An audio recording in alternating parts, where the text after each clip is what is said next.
Guys, நம்ம சேனல்ல பாத்தீங்கன்னா டெய்லியுமே சூப்பரான டேஸ்ட் வேற லெவல்ல இருக்கக்கூடிய யூனிக் ரெசிபிஸ் எல்லாமே அப்லோட் பண்ணிட்டு இருக்கேன். ஸோ உங்களுக்கு டைம் கிடைக்கும் போது மறக்காம போய் பாருங்க.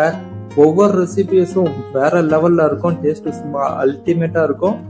அந்த வரிசையில இந்த மேகி நூடுல்ஸும் ஒண்ணு. ஸோ இந்த ரெசிபியும் மறக்காம ட்ரை பண்ணி பாருங்க. ரொம்பவே சிம்பிளான ரெசிபி தான். எவ்வளவு போடணும், என்ன போடணும்னு சொல்லிட்டு தெளிவா உங்களுக்கு கேப்ஷன்ல இருக்கும். ஸோ செக் பண்ணி பாருங்க. இந்த மாதிரி மேகி ரெசிபி நீங்க ட்ரை பண்ணிருக்கீங்களான்னு சொல்லிட்டு மறக்காம கமெண்ட்ல சொல்லுங்க. அதே மாதிரி மேகி உங்களுக்கு எவ்வளவு பிடிக்கும்னு சொல்லிட்டு மறக்காம கமெண்ட்ல சொல்லுங்க. நம்ம சேனலுக்கு இது வரைக்கும் சப்ஸ்கிரைப் பண்ணாம இருந்தீங்கன்னா சப்ஸ்கிரைப் பண்ணிக்கோங்க. இந்த ரெசிபி பாத்தீங்கன்னா ரொம்பவே சிம்பிள் தான். எண்ணெயை சூடு பண்றோம், ஜீரகத்தை பொரிக்கிறோம், வெங்காயத்தை வதக்குறோம், அது கூடவே இஞ்சி பூண்டு பச்சை மிளகாய் தக்காளி இது எல்லாத்தையுமே சேர்த்து வதக்குறோம். அதுக்கப்புறமா மசாலா ஆட் பண்றோம். பேசிக்கான மசாலா மிளகாத்தூள், மல்லித்தூள், ஜீரகத்தூள், மிளகுத்தூள், கரம் மசாலா, உப்பு. மசாலாவோட பச்சை வாசனை போனதுக்கு அப்புறமா பாத்தீங்கன்னா தண்ணி ஆட் பண்ண போறோம். ஒரு 3 கப் அளவுக்கு தண்ணி ஆட் பண்ணிருக்கேன். ஏன்னா 3 பாக்கெட் மேகி ஆட் பண்ண போறேன். தண்ணியை நல்லா மிக்ஸ் பண்ணிட்டு இது கூட 3 மேகி மசாலா பாக்கெட்ஸ் ஆட் பண்ணிக்கிறேன்.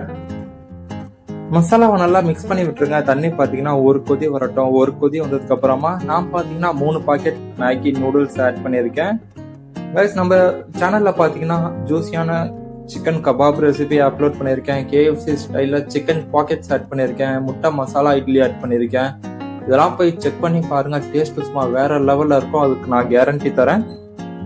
இப்ப இந்த நூடுல்ஸை பாத்தீங்கன்னா 75% நல்லா குக் பண்ணி எடுத்துக்கோங்க. குக் பண்ணி எடுத்ததுக்கு அப்புறமா பாத்தீங்கன்னா நான் 4 முட்டையை அவிச்சு வச்சிருக்கேன். அதை சின்ன சின்ன கியூப்ஸா வெட்டி வச்சிருக்கேன். ஒன்ஸ் இந்த நூடுல்ஸ் 75% வெந்ததுக்கு அப்புறமா ஆட் பண்ணிக்கிறேன்.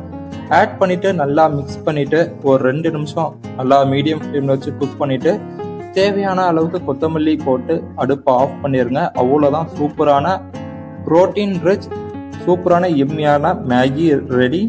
ட்ரை பண்ணி பாருங்க. பார்த்துட்டு எப்படின்னு சொல்லி மறக்காம கமெண்ட்ல சொல்லுங்க. நம்ம சேனலுக்கு சப்ஸ்கிரைப் பண்ணிக்கோங்க. நான் சொன்ன வீடியோஸ்லாம் போய் மறக்காம பாருங்க. டேஸ்ட் சும்மா தாறுமாறா இருக்கும். உங்களை அடுத்த வீடியோல சந்திக்கிறேன்.